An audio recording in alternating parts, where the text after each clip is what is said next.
یہ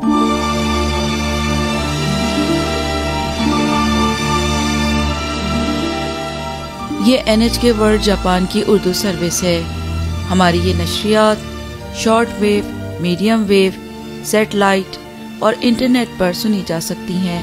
یہ نشریات پاکستان میں رات 9 بجے اور بھارت میں رات 9:30 پر شارٹ ویو 9440 کلو ہرٹز پر سنی جا سکتی ہیں۔ مزید تفصیلات کے لیے ہماری ویب سائٹ ہے nhk.jp/urdu۔ اردو نشریات کا آغاز ہوا چاہتا ہے، ہمارے ساتھ رہیے گا۔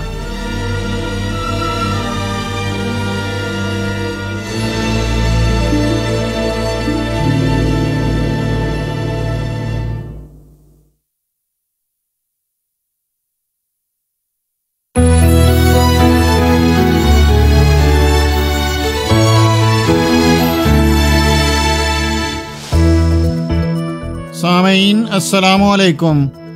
NHK ورلڈ جاپان کی اردو سروس سے عبد الرحمن حاضر۔ آج جمعہ اور اپریل کی 8 تاریخ۔ آج کی اہم خبریں سماعت فرمائیے۔ یوکرین کے رہنما ملک کے مشرقی حصے میں شہریوں کو خبردار کر رہے ہیں کہ وہ جلد از جلد وہاں سے نکل جائیں۔ یہ اقدام ایسے وقت میں سامنے آیا ہے جب روسی افواج کے حملوں میں شدت آنے کی توقع ہے۔ نائب وزیر اعظم ایرینا ویرشچک نے بدھ کے روز رہائشیوں سے ہنگامی اپیل کی تھی۔ اس سے اگلے روز مشرقی شہر لوہانسک کے ناظم نے بھی رہائشیوں سے نقل مکانی کرنے کی اپیل کی۔ انہوں نے کہا کہ آئندہ چند روز آخری موقع ہوں گے۔ انہوں نے انتباہ کیا کہ روسی انخلا کا راستہ بند کرنے کی کوشش کر رہے ہیں۔ ملک کے دیگر حصوں میں ہونے والی تباہی کی مزید تفصیلات سامنے آ رہی ہیں۔ کیف سے باہر بوروجان کا قصبہ سب سے زیادہ متاثرہ مقامات میں سے ایک ہے۔ یوکرین کے عوامی نشریاتی ادارے کا کہنا ہے کہ حملے سے قبل وہاں 13,000 کے قریب لوگ رہتے تھے۔ اسے تقریباً مکمل طور پر تباہ کر دیا گیا ہے۔ روسی وزارت دفاع نے جمعرات کے روز بتایا کہ اس کی افواج نے پیٹرولیم ذخیرہ کرنے کے کئی اڈوں کو تباہ کر دیا ہے۔ وہ جنوبی شہر میکولائیف، جنوب مشرق میں زاپوریژیا اور دیگر مقامات پر تھے۔ یوکرین کے صدر ولادیمیر زیلنسکی کا کہنا ہے کہ کیف کے قریب بوچا میں بڑے پیمانے پر شہریوں کی ہلاکتوں کی دریافت کے بعد روس کرۂ ارض پر سب سے بڑا خطرہ بن گیا ہے۔ صدر زیلنسکی نے جمعرات کے روز ایک ویڈیو پیغام میں کہا، روسی ریاست اور روسی فوج کرۂ ارض پر آزادی، انسانی سلامتی اور انسانی حقوق کے تصور کے لیے سب سے بڑا خطرہ ہیں۔ بوچا سانحے کے بعد یہ پہلے ہی واضح ہو چکا ہے۔ انہوں نے کہا، بوروجانکا میں ملبہ ہٹانے کا کام شروع ہوا ہے۔ وہاں کی صورتحال کہیں زیادہ خراب ہے۔ بوروجانکا کیف سے تقریباً 50 کلومیٹر شمال مغرب میں ہے۔ صدر زیلنسکی نے انکشاف کیا کہ شمالی یوکرین سے روسی افواج کے واپس چلے جانے کے بعد ترکی، لیتھوانیا اور سلووینیا کے سفارتی مشن واپس کیف پہنچ گئے ہیں۔ انہوں نے دوسرے ملکوں سے بھی کیف واپس لوٹنے کا مطالبہ کیا۔ انہوں نے کہا، یہ حملہ آوروں کے لیے واضح اشارہ ہے کہ کیف ہمارا دارالحکومت ہے۔ یہ روس کا کوئی صوبائی شہر نہیں بلکہ یوکرین کا دارالحکومت ہے۔ جاپان کی وزارت خارجہ نے ملک میں واقع روسی سفارت خانے اور تجارتی نمائندہ دفتر سے 8 اہلکاروں کو ملک بدر کرنے کا اعلان کیا ہے۔ پریس سیکریٹری محترمہ اونو ہیکاریکو نے جمعے کے روز اس اقدام کا اعلان کیا۔ انہوں نے بتایا کہ نائب وزیر موری تاکیو نے اس فیصلے سے آگاہ کرنے کے لیے اس سے پہلے جمعے ہی کے روز روسی سفیر میخائل گالوزن کو طلب کیا تھا۔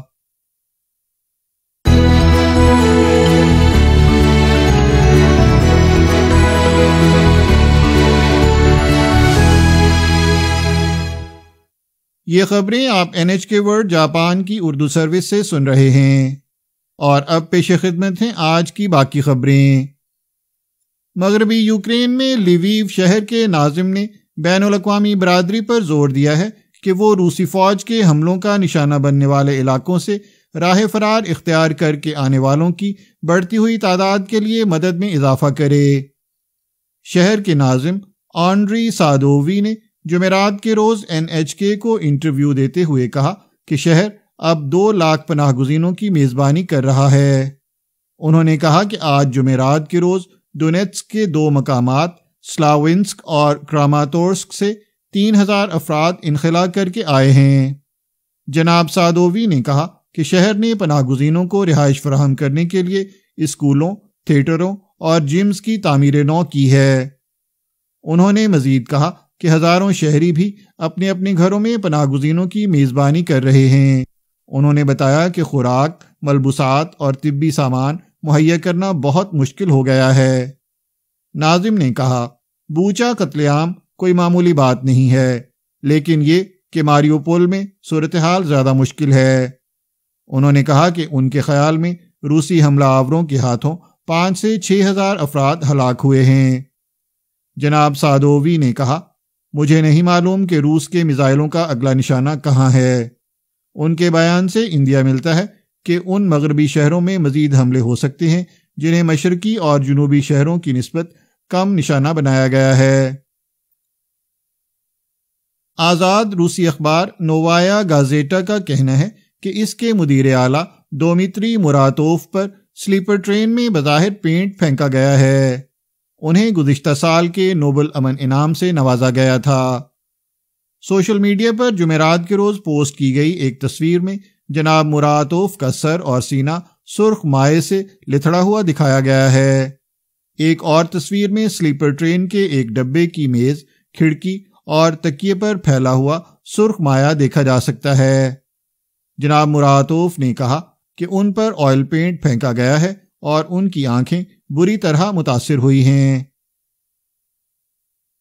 جاپان کے معیشت، تجارت اور صنعت کے وزیر ہاگیودا کوئیچی نے کہا ہے کہ روس سے کوئلے کی درآمدات کو مرحلہ وار کم کرنے کے لیے جاپان اقدامات کرے گا، جس کا مقصد روسی کوئلے پر انحصار مکمل طور پر ختم کرنا ہے۔ جناب ہاگیودا نے جمعے کو گفتگو کرتے ہوئے 7 ملکوں کے گروپ کے جمعرات کو منعقدہ سربراہ اجلاس کے بعد جاری ہونے والے بیان کا حوالہ دیا۔ اس اجلاس میں یوکرین پر روس کی موجودہ جارحیت پر تبادلہ خیال کیا گیا تھا۔ بیان میں کہا گیا ہے کہ گروپ کے رہنما روس سے کوئلے کی درآمدات کو مرحلہ وار کم کرنے اور ممنوع قرار دینے کے لیے کوششیں کرنے سمیت روس کی توانائی پر انحصار کم کرنے کے منصوبوں کی رفتار تیز کریں گے۔ جناب ہاگیودا نے نشاندہی کی کہ G7 ممالک کے ساتھ مل کر کام کرتے ہوئے جاپان نے روس کے خلاف اقتصادی پابندیوں پر عمل درآمد کیا ہے۔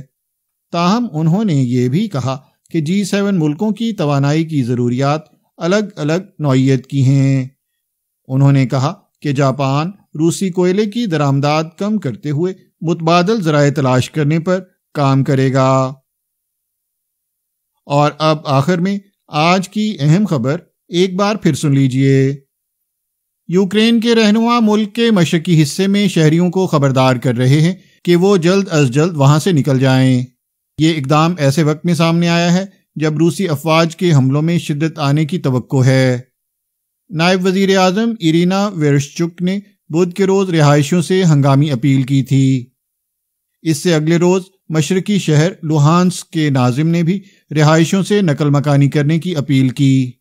انہوں نے کہا کہ آئندہ چند روز آخری موقع ہوں گے۔ انہوں نے انتباہ کیا کہ روسی انخلا کا راستہ بند کرنے کی کوشش کر رہے ہیں۔ ملک کے دیگر حصوں میں ہونے والی تباہی کی مزید تفصیلات سامنے آ رہی ہیں۔ کیف سے باہر بوروجان کا قصبہ سب سے زیادہ متاثرہ مقامات میں سے ایک ہے۔ یوکرین کے عوامی نشریاتی ادارے کا کہنا ہے کہ حملے سے قبل وہاں 13,000 کے قریب لوگ رہتے تھے۔ اسے تقریباً مکمل طور پر تباہ کر دیا گیا ہے۔ روسی وزارت دفاع نے جمعرات کے روز بتایا کہ اس کی افواج نے پیٹرولیم ذخیرہ کرنے کے کئی اڈوں کو تباہ کر دیا ہے۔ وہ جنوبی شہر میکولائیف، جنوب مشرق میں زاپوریژیا اور دیگر مقامات پر تھے۔ اس کے ساتھ ہی NHK ورلڈ جاپان کی اردو سروس سے خبریں ختم ہوئیں۔